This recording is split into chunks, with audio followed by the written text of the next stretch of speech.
Título de la lección: El día del Señor.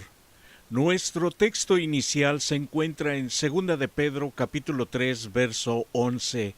Puesto que todas estas cosas han de ser deshechas, ¿cómo no debéis vosotros andar en santa y piadosa manera de vivir? En cierta ocasión, cuando la señora Estela terminó de lavar la ropa y no teniendo una secadora, se dispuso a extender su ropa mojada sobre unas cuerdas que fueron colocadas en la parte más lejana del patio trasero de su casa. Todas las cuerdas quedaron ocupadas al máximo, sin ningún espacio libre, y así pasó el día. Y siendo ya de noche, salió de su casa muy preocupada Estela, y al ir poco a poco bajando la ropa de las cuerdas, notó que había un espacio en las cuerdas libre, pero que además le faltaba una camisa de su esposo. Levantó la vista y alcanzó a ver que entre las sombras de la noche se escabullía un hombre que había robado la camisa. Muy furiosa le alcanzó a gritar: «El día del juicio me la va a pagar». Al oír esto, el hombre regresó y agarró otra de las camisas y le contestó: «Si es hasta entonces, me llevaré otra, porque para ese entonces ya estaré muerto». En edades pasadas, las personas que no creían en Dios eran consideradas indignas de confianza e incluso potencialmente peligrosas. ¿Por qué? Por la sencilla razón de que si no creían en Dios, entonces no creían en un juicio futuro en el que tendrían que responder ante el Señor por sus hechos. Sin este incentivo, las personas tendrían una mayor tendencia a hacer el mal, aunque hoy para muchos ese pensamiento es anticuado e incluso políticamente incorrecto. No podemos negar la lógica y el razonamiento detrás de él.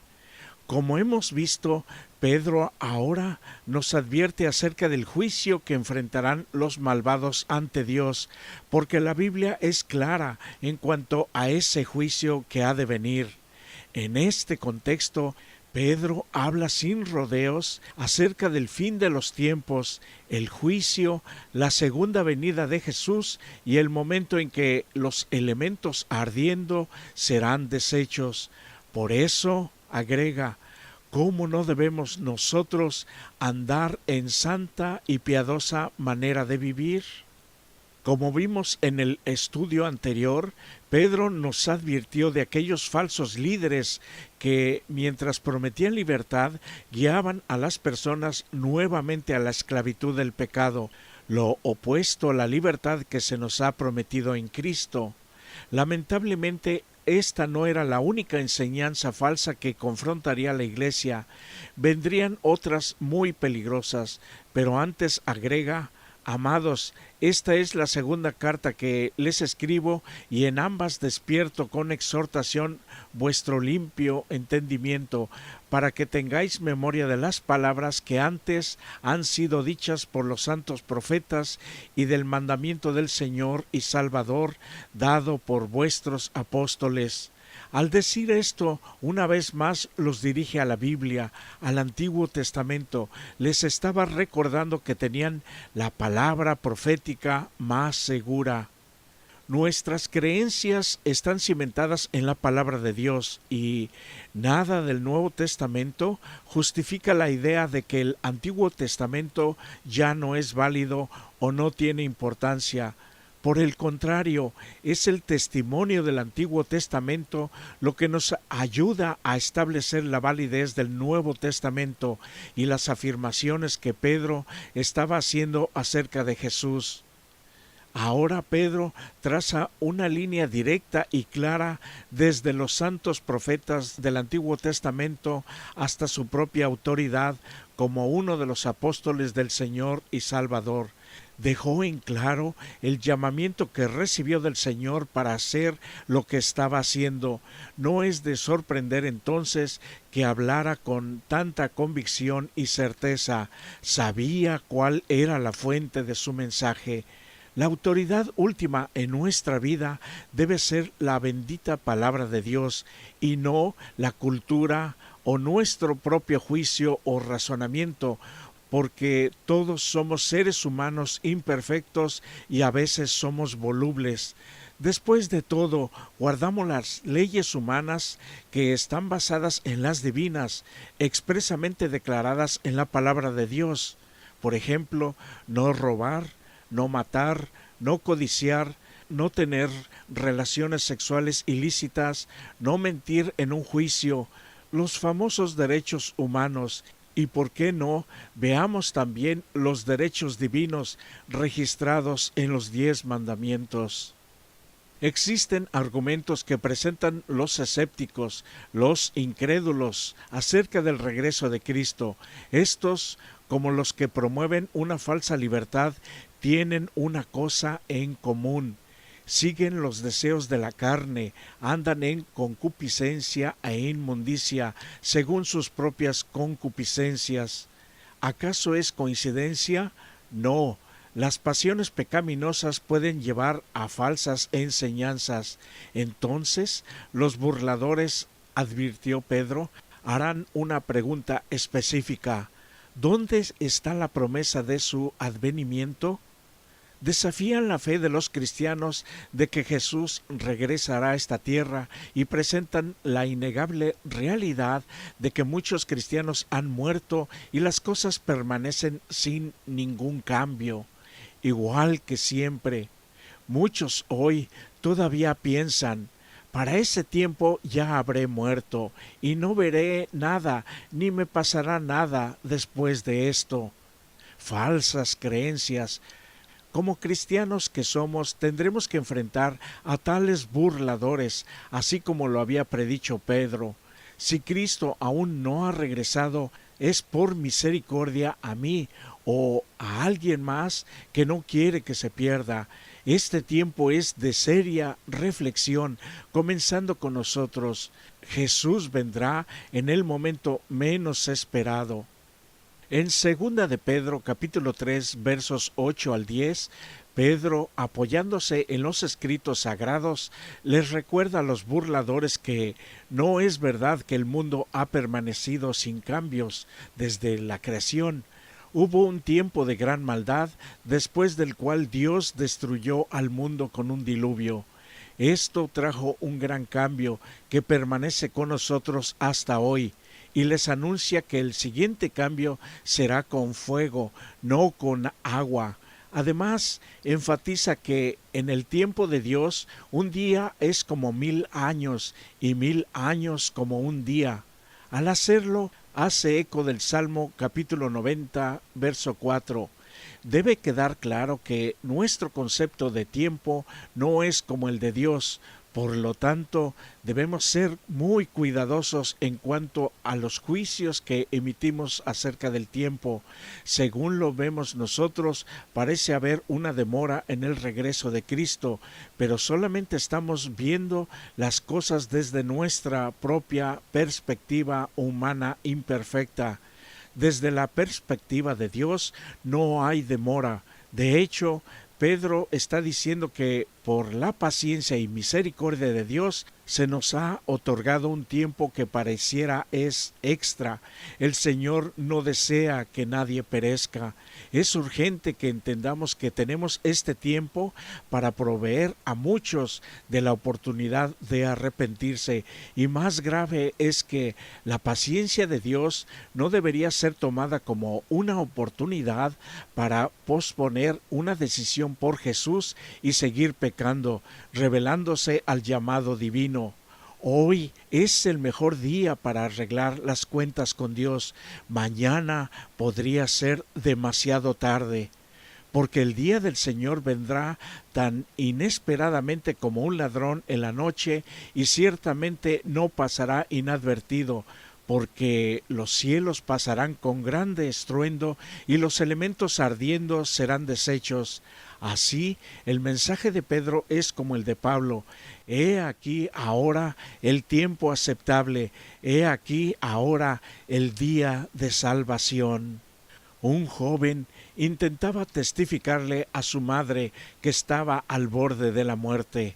Le habló acerca de la muerte de Jesús y la promesa de su regreso. Estaba un tanto contento de sí mismo, pensando que había hecho una tarea excelente. Cuando terminó su mini sermón acerca de Jesús y de la segunda venida, su madre lo miró y le dijo: ¿Y qué tiene que ver eso conmigo ahora en mi situación? Como hemos dicho, somos cristianos y creemos en la realidad del regreso de Cristo. Esta enseñanza es fundamental. Nuestra fe cristiana carecería de sentido sin el regreso de Cristo para acabar con el pecado, el sufrimiento y el cumplimiento de sus promesas.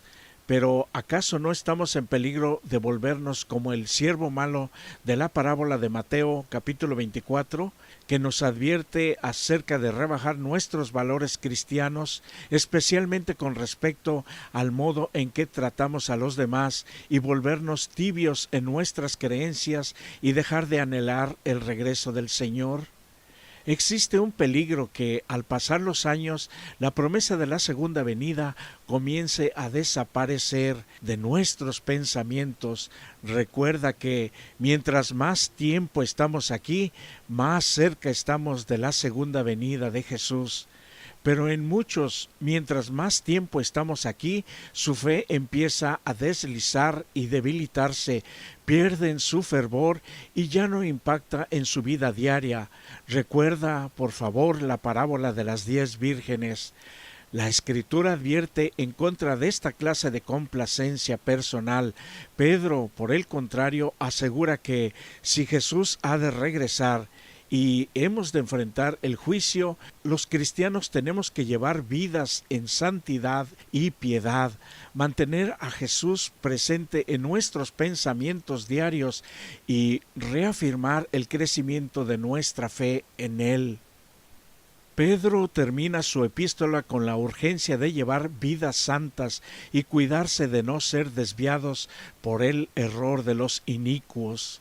Es interesante que Pedro termine su epístola con una apelación a los escritos de nuestro amado hermano Pablo, quien también escribió de la necesidad de vivir en paz mientras aguardamos la segunda venida de Jesús y de usar el tiempo para desarrollar vidas santas.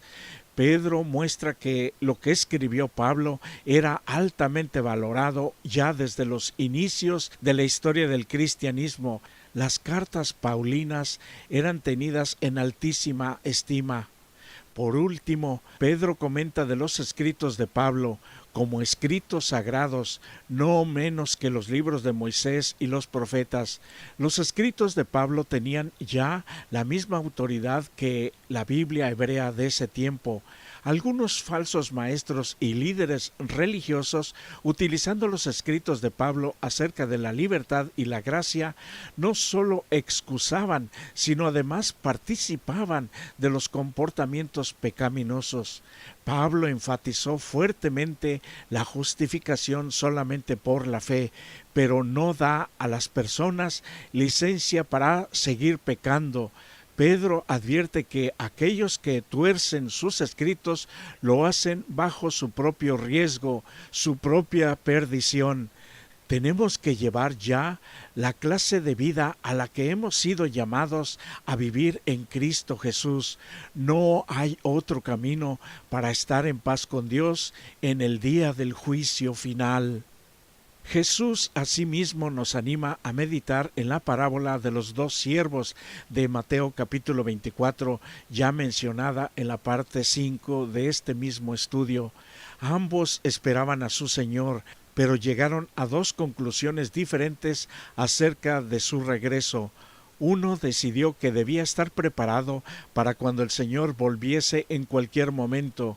El otro dijo que el Señor se demoraba mucho y por lo tanto tomó ese retraso como una oportunidad para actuar con maldad.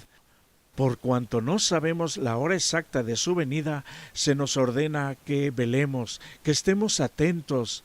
Bienaventurados aquellos siervos a los cuales cuando el Señor viniera los hallare velando.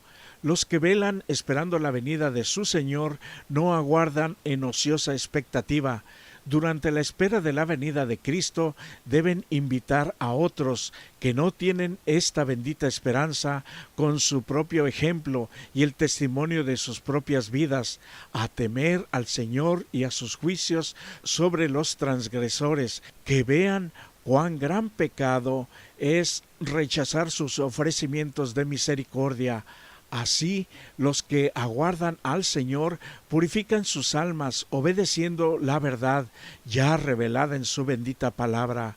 Nuestras creencias no surgen de la cultura, ni la razón, ni la tradición, sino que están fundadas únicamente en la palabra de Dios. Además, notemos que no es simple coincidencia que las pasiones pecaminosas puedan llevar a falsas enseñanzas, porque de esta manera justifican sus malvados actos y deseos y su afán de ganancias e influencia personales. Albert Einstein presentó al mundo la idea asombrosa de que el tiempo no es absoluto, es decir, dependiendo de dónde estás y cuán rápidamente te estés moviendo, el tiempo en tu cuadro de referencia será distinto del de otra persona en otro cuadro de referencia. El punto es que el tiempo es algo muy misterioso y actúa de maneras que no entendemos plenamente. Para Dios, el eterno, el inmortal, el tiempo no es lo mismo que para nosotros, temporales e imperfectos mortales, especialmente en el contexto de la aparente demora de la segunda venida de Cristo. Él vendrá en su tiempo, no en el nuestro, pero nos dejó promesas y señales de su venida. Por eso hoy es un nuevo día de oportunidad para levantar nuestras cabezas y declarar a Jesús como nuestro gran Dios, Creador, Salvador y Libertador de nuestra alma. Él sigue siendo el camino, la verdad y la vida. Que sea Él quien te bendiga. Les invitamos a escuchar el siguiente canto.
ojos